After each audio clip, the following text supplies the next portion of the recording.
My aloof roommate is physically linked to my water cup. I twist the cap and he groans. I take a sip and he licks his lips. But when I poured bubble tea into it and took a few hard pulls on the straw, he lunged at me and snatched the cup away. Don't suck. My cheap plastic water bottle hit the dorm floor and shattered. Great. My roommate, Sebastian, slid a drawer open and pulled out a cup. Here, take this. It was a glass tumbler. High quality stuff. It had these transparent purple lavender flowers swirling around the glass. The lid had a small, tight silicone hole tailored for a straw. It looked brand new. Pristine. I was honestly a little shook. Thanks, man. He avoided my eyes, turning his back to me to focus on his gaming rig. I carefully twisted the lid open. Immediately, a suppressed, low groan came from Sebastian's direction. I poured some warm water in and took a sip. Sebastian sucked in a sharp, jagged breath. His hand on the mechanical keyboard trembled, his fingers slipping off the keys. He licked his lips, looking like he was enduring some kind of torture or intense pleasure. His lips were thin, the Cupid's bow sharp like a knife. Looking at them made me want to bite them. Yeah, okay, I admit it. I'm into Sebastian. I swear to God, before I met him, I was the straightest guy in the state. After high school, my only plan was to get to college and bang a hot, bubbly cheerleader. But the moment I walked into this dorm and saw Sebastian,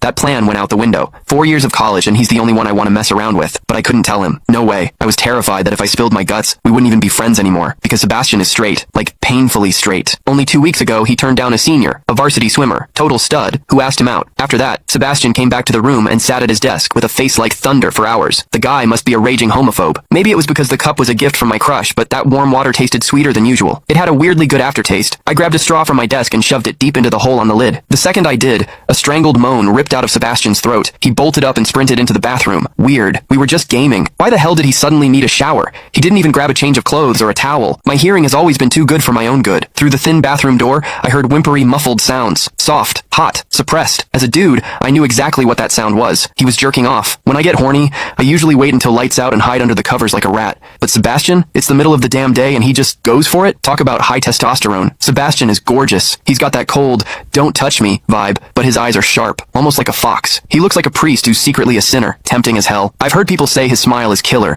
but I've never actually seen it. Sitting there, I couldn't help but picture what was happening behind that door. That aloof, icy face flushed with heat, his lean, muscular body, the veins popping on the back of his hand as he gripped himself. Does he keep that cold expression even when he's beating his meat? My thoughts were getting way too dirty. My face felt hot. After a long time, I heard a final, guttural grunt from the bathroom. The door clicked open, and Sebastian walked out. His face was bright red, a sheen of sweat glistening on his forehead. There was a visible tooth mark on his lower lip where he'd bitten down too hard. He walked straight to his wardrobe, grabbed fresh clothes, and went right back into the bathroom. Then the shower turned on. Okay, now he was actually cleaning up. The mental image of him panting in there made my throat dry. I grabbed the glass tumbler again and chugged a few large gulps. The water in the bathroom stopped, then started again. It took him forever to come out. When he finally did, he looked at me with this weird, resentful glare. Strange. Was I imagining things? Sebastian sat back down to game, and I poured myself another refill. I wasn't really thirsty anymore. Click the link in my bio to get the full story for free.